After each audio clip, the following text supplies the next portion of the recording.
Hi guys, আসসালামু আলাইকুম। This is নিদ্রা and welcome to my blog. আজকে হচ্ছে আমার 4 ডে স্টাডি চ্যালেঞ্জের ডে 2 অ্যান্ড আজকের স্টাডি ব্লগটা আমি শুরু করব সকাল 8:30 থেকে।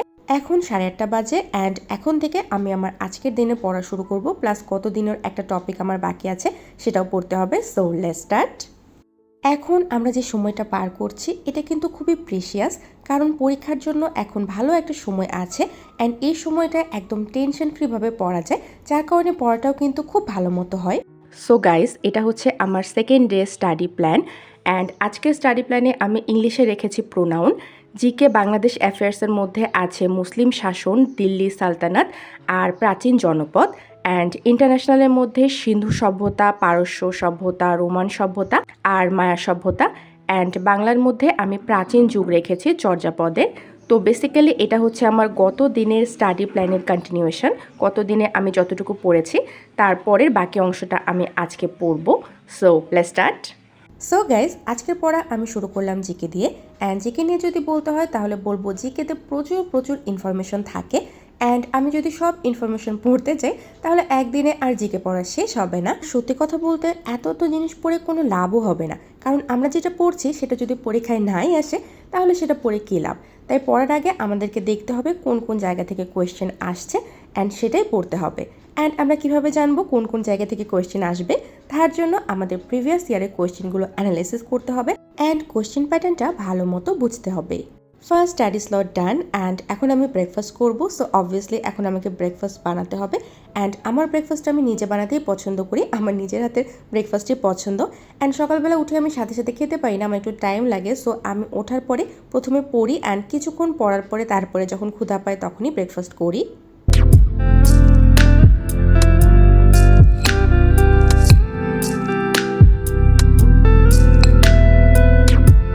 গাইস, আমি পড়া শেষ করে আম্মুকে গিয়ে বললাম কোনো কিছু হেল্প লাগবে কি না। তো আম্মু আমাকে চালটা ধরিয়ে দিল এটা বাছার জন্য।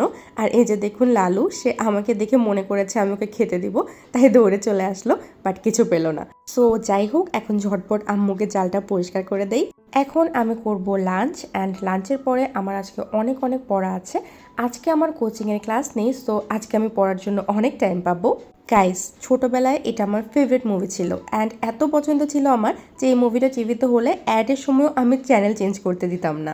সো আমার ইন্টারন্যাশনাল অ্যাফেয়ার্স পড়া কমপ্লিট হয়েছে অ্যান্ড এখন আমি বাংলাদেশ অ্যাফেয়ার্স শুরু করলাম। প্রথমে মুসলিম শাসনটা পড়ব অ্যান্ড এই মুসলিম শাসন পড়তে গেলে আমার সবসময় উলট পালট হয়ে যায়। নবাব সুলতান সবার এত এত নাম আর এত এত যুদ্ধ, সব কিছু মিলিয়ে একদম মাথা পাগল হয়ে যাচ্ছিল। সো ছোট্ট একটা টি ব্রেক নিলাম অ্যান্ড টি ব্রেকের পরে মাইন্ডটাকে রিফ্রেশ করে আবার পড়তে বসলাম। যেদিন আমার কোচিং থাকে না সেদিন আমি পুরো দিনে পড়ার জন্য অনেক সময় পাই, আর যেদিন আমার কোচিং থাকে সেদিন আমি পুরো দিনে পড়ার জন্য অনেক বেশি মোটিভেশন পাই। সো দুটোই কিন্তু আমার জন্য অনেক ভালো একটা দিক, কোচিং থাকা আর না থাকা।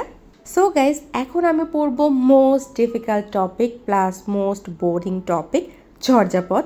অ্যান্ড আমার কাছে এটা মোটেও ভালো লাগে না। আমি এটা বারবার পড়ি, বারবার ভুলে যাই, আবার পড়ি, আবার ভুলে যাই। আজকে আবার নতুন করে পড়ছি। গাইজ, আপনাদের কারো কাছে যদি চর্যাপদ ভালোভাবে বেটার ওয়েতে পড়ার কোনো ওয়ে থাকে আমাকে অবশ্যই জানাবেন, কারণ আমার তো বারবার উলট পালট হয়ে যায়। আর চর্যাপদের এত কঠিন ভাষা, মানে চর্যাপদের ভাষা আমার কাছে লিটারালি খুবই কঠিন লাগে অ্যান্ড তাদের নামগুলো এত বেশি কঠিন, কে কোন পঙ্কক্তিটি লিখেছে এসব কিছু মনে রাখতে রাখতে আমার মাথা পাগল হয়ে যায়। অ্যান্ড সাডেনলি আমি রিয়েলাইজ করলাম আজকের দিনের আমার সমস্ত পড়াই বোরিং, মানে যেই টপিকগুলো আমাকে খুবই বোরিং লাগে, খুবই কঠিন লাগে, আজকের আমার স্টাডি প্ল্যানে সেই সব কিছু একসাথে আছে। দ্যাটস ওয়াই আমার মাথা আজকে আরও বেশি বেশি খারাপ হয়ে যাচ্ছে। আমি সকাল থেকে পড়ছি, কন্টিনিউয়াসলি পড়ছি, আজকে আমার ক্লাসও নেই, বাট এখন পর্যন্ত আমার পড়া কমপ্লিট হয়নি অ্যান্ড আমার গত দিনের পড়াও এখনও বাকি আছে। সো আই ডোন্ট নো কীভাবে কমপ্লিট হবে, but I have to completed it and আজকে আমি কোনো কিছু বাকি রাখবো না, আজকে আমি সব কিছু শেষ করেই ঘুমাবো। চর্যাপদ হাফ ডান অ্যান্ড মাথায় জাস্ট একটা কথাই আসছে, আসলে চর্যাপদ কেন লিখতে হবে? মানে লিটারেলি চর্যাপদ যদি লেখা না হতো তাহলে আজকে এগুলো আমাদের পড়তেও হতো না অ্যান্ড মুখস্থ করতে হতো না। লিটারেলি মাথার অবস্থা টোটালি খারাপ।